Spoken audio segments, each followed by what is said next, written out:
Namaste everyone.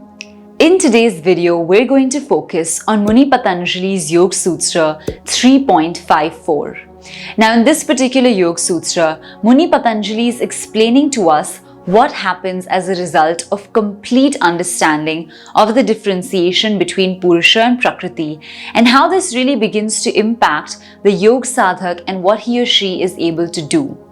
So let's take a good look at this sutra, start breaking it up word by word and understanding even more what the Yoga Sadhak's capacity becomes in this particular sutra. So the sutra itself goes, Tarakan Sarva Vishayan Sarvatha Vishayamakraman Cheti Vivek-Jnanam. Alright, so this is the sutra itself. Now let's start breaking it up step by step to understand it a little bit better and see what it's trying to communicate. So the first word here is Tarak, and Tarak particularly refers to something that is delivering us, saving us, taking us to the next level. So kind of like moving us towards a salvation in a sense. And then the next word over here is Sarva, and Sarva means all.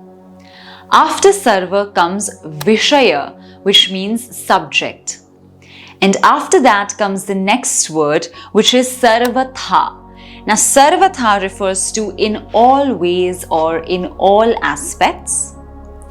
And then finally here is a compound word which is really important for this sutra, which is Vishayamakraman. Now this is an important word because it's saying non-sequentiality of the subject. So this is important because Vishaya means the subject, means no, and Krama indicates a sequence or the sequentiality. So this is saying non-sequentiality of that particular subject. Then coming to the next word, we have Cha, which means and after that we have Iti, which means of this type. And finally, we have Vivek-Jnana, which means the discriminative knowledge, or the Vivek-Jnana, which is the discriminative knowledge of the understanding of the difference between Purusha and Prakriti. Now, we've understood the meaning of all of these different words. Let's take a look at what exactly the sutra is trying to tell us.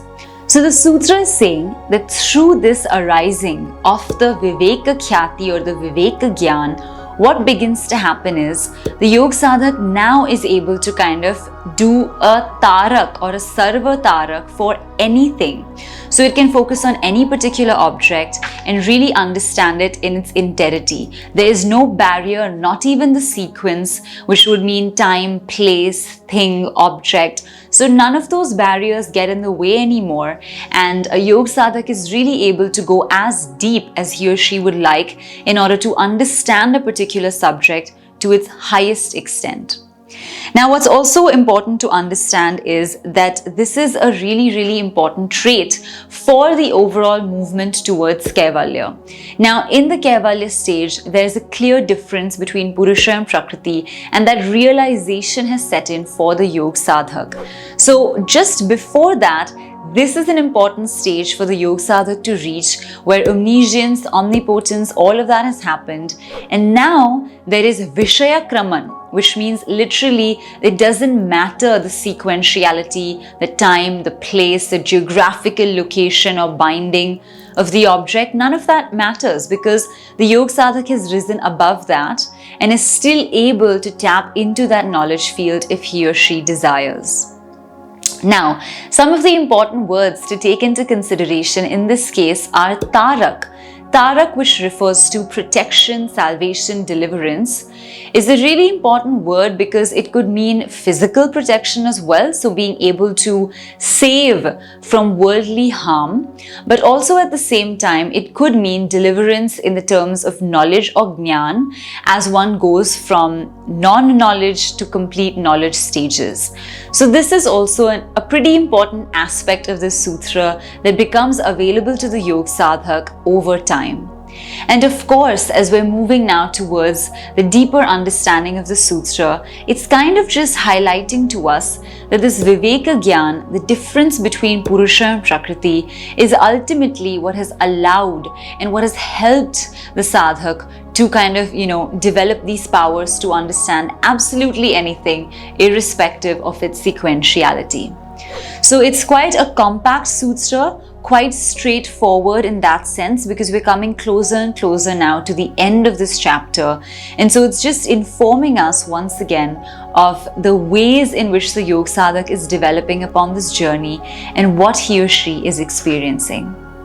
So I hope this video has helped you to understand this particular Yoga Sutra a little bit better. And of course, this is just the gist of the sutra. If you'd like to understand it in even more detail, please feel free to sign up for our classes, courses or workshops, the links to which are in the description. And until then, please give this video a big thumbs up, like, comment and share to the video in the comment section. And also, of course, subscribe to our channel because we're releasing new videos every single week. Now, we can't wait to see you in the next video. So please do stay tuned and take care of yourselves until then. And we're going to see you in the next one. Namaste.